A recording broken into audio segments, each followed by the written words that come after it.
Assalamualaikum warahmatullahi wabarakatuh. Uploadan ketiga saya ingin mencoba menjelaskan tentang dislokasi atau nama lainnya subluksasi atau malposisi. Jadi dislokasi adalah satu dasar dari tindakan intervensi manipulasi pada persendian khususnya tulang belakang. Jadi sebelum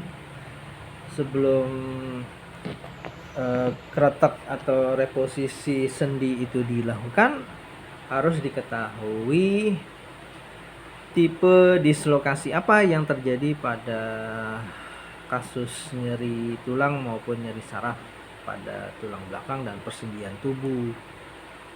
Itu satu, perlu digaris bawahi. Jadi penting banget nih kita sebagai terapis memahami tentang dislokasi atau malposisi dari ruas tulang yang ingin kita perbaiki, sehingga kita aman dalam hasilnya, tidak sekedar jangka pendek tapi juga jangka panjangnya. Dan tujuan dari orang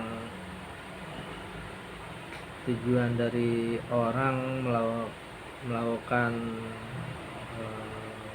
terapi tulang belakang kan sebetulnya ingin memperbaiki, bukan ingin merusak.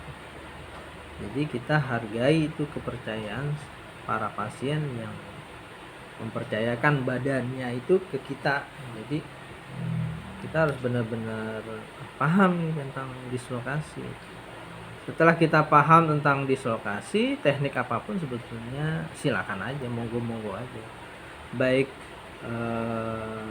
manipulasi yang bersifat global maupun manipulasi yang bersifat spesifik, silakan aja diterapkan kalau seorang terapis paham tentang dislokasi. Dislokasi yang dalam pengertian saya dan bahasa saya adalah dislokasi itu adalah geser ruas tulang yang keluar dari kedudukan kesejajarannya atau yang keluar dari posisi normalnya ke posisi rentang gerak fleksi atau rentang gerak ekstensi atau rentang gerak lateral bending atau nyangkut di posisi rotasi atau terpelintir. Nah, apakah dia nyangkut di posisi fleksi atau ekstensi atau lateral bending atau lateral fleksi atau rotasi, itu perlu dikenali oleh seorang terapis. Tidak sampai di situ. Misalnya kalau bahasa saya kan untuk ke pasien itu, ibu mengalami misalnya ruas torakal 7 blesek atau bengkok atau nongol atau terpelintir satu ruas tunggal atau beberapa ruas tulang. Nggak sampai di situ. Apakah nongolnya itu ke bawah atau nongolnya itu ke atas atau nongolnya itu bengkok atau nongolnya itu dengan rotasi. Nggak sampai di situ lagi. Apakah dislokasi itu tunggal atau dislokasi itu mempengaruhi tulang yang lain atau tulang itu mengunci dislokasi. Nah gitu. Ketika kita sudah mengenali dislokasi apa yang terjadi, maka satu intervensi bisa kita lakukan. Kita harus mempertimbangkan posisi sentuhnya di mana, di sudut apa, kemudian pengambilan dorongannya bagaimana, atau pengambilan daya ungkitnya bagaimana untuk mengeluarkan yang blesek atau yang kita dorong yang keluar.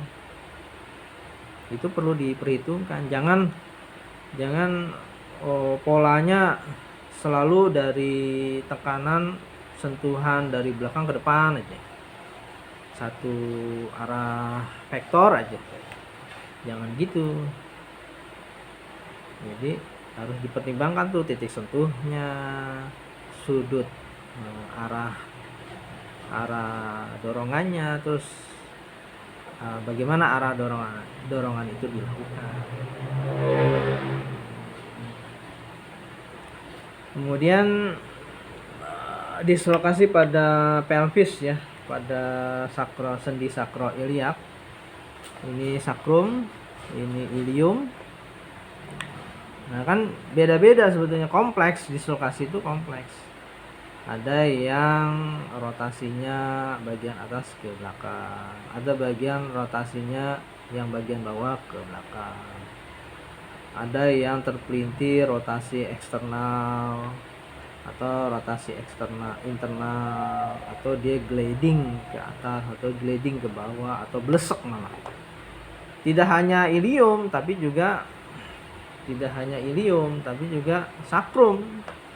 Sakrum ada yang geser ke belakang bagian atasnya, ada yang geser ke belakang bagian bawahnya, ada yang blesek, ada yang terpelintir eksternal, terpelintir internal,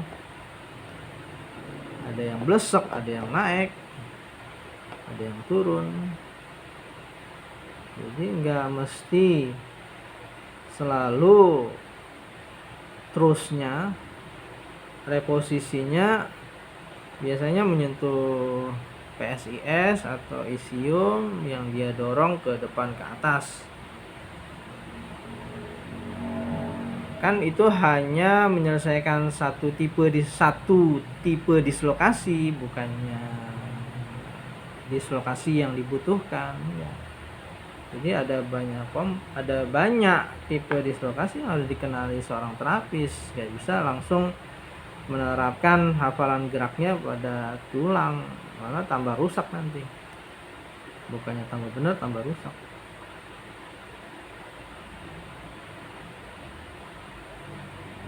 Nah,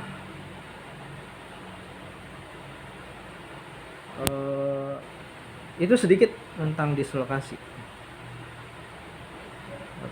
Yang berikutnya sebagai adab akhlak kita seorang terapis kepada pasiennya yang harus menjadi standar operasional satu layanan keterapian, ya harus lakukan pemeriksaan dulu. Hasil pemeriksaannya ya kita jelaskan ke pasien bentuk dislokasinya seperti apa, kemudian kenapa dia mengakibatkan nyeri. Terus pasien kemudian tenang, nyaman di terapi dengan kejelasan tentang pemahaman kita tentang dislokasi. Apalagi oke, nanti tentang subluksasi atau dislokasi kita sempurnakan di uploadan berikut. Mudah-mudahan, mohon maaf kalau ada yang tersinggung. Assalamualaikum warahmatullahi wabarakatuh.